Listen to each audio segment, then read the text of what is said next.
Dion Price, This Youth Generation, Life of a Youth Worker, Life Skills Academy. Today's subject or conversation is based on a column that was recently written.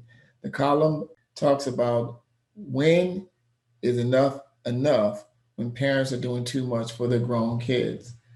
Does doing too much for your grown kids create an irresponsible dependent adult? That was the basis of the subject of a recent column. Got some interesting feedback, but the bulk of the column talked about the environment where today's generation of young people are having to live with their parents for much longer than previous generation. We have young people who are staying with their parents 25, some even late 20s and even 30 years old. And what circumstances would allow our young people to continue to be dependent on their parent? And what role does the parent do to help enable? Are they helping or are they hurting? Where do we draw the line? Some examples are some of those individuals, not the boomerang kids. You know, we have boomerang that leave and come back. These are not the boomerang kids. These are anchors. These kids never left. Still sleeping in the same bunk bed that they was when they was little kids. They never left. You stuck with these. These are the young people I'm talking about. The parents that have grown individuals that are still living with them and they're trying to get them. How do we deal with that dynamic? And the column brought up some circumstances considering today's economy, where a generation ago, I could get an apartment when I was in college in 1992, in the mid 90s. I can get an apartment for $650 a month. My first car was only $450. I had a VW Bug and I had an apartment for $650. Minimum wage was only $5, $6 an hour, but I was surviving. That is a different ball game. You cannot do that. That same apartment I was living in the early 90s is now $2,500 for the same apartment, and ain't nothing changed but the rent. Ain't nothing changed.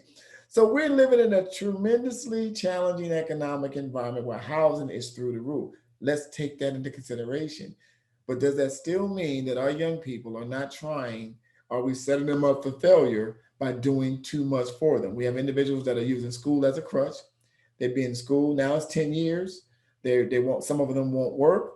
Some of them are working part-time, but still not contributing to the household. Some of them are even have kids of their own now. Now they have kids living with them and their parents. When does it become the onus of the parent to tighten the screws and put them in a situation where they can develop into responsible adults? How much of that is the parent setting them up for failure? Because if you don't press them and put them in position where they're developing their independence, then why would they leave? They're comfortable. And that's happening in some situations. There are some situations. I just spoke to a parent recently who said she does not want her grown kid to work because she wanted that young individual to concentrate on school and school only. Understandable. Mid-20s, got your degree. Now, my question would be, okay, what's your next move, right? And what is the next move? Do they have a plan? And are they executing that plan? Is there a time frame for that plan? So these are some of the dynamics and the conversations that are raised. Very interesting conversations. It gets personal, it gets emotional, but it's relevant because we have a generation of young people that are really becoming too dependent on their parents, and we have a generation of young people that are not becoming independent. So how do we fix that? How can we support that? How can we help them become responsible adults? And it depends on the circumstances or the parent, because I'm one of those individuals that had grown individuals, and I had to work diligently to get them out on their own. And I'm like, look, if you anybody taller than me got to lead. I got to be the tallest one in my house. I'm looking at my 16-year-olds and look, bro, okay, I done already put the shot clock on him. What's your next move?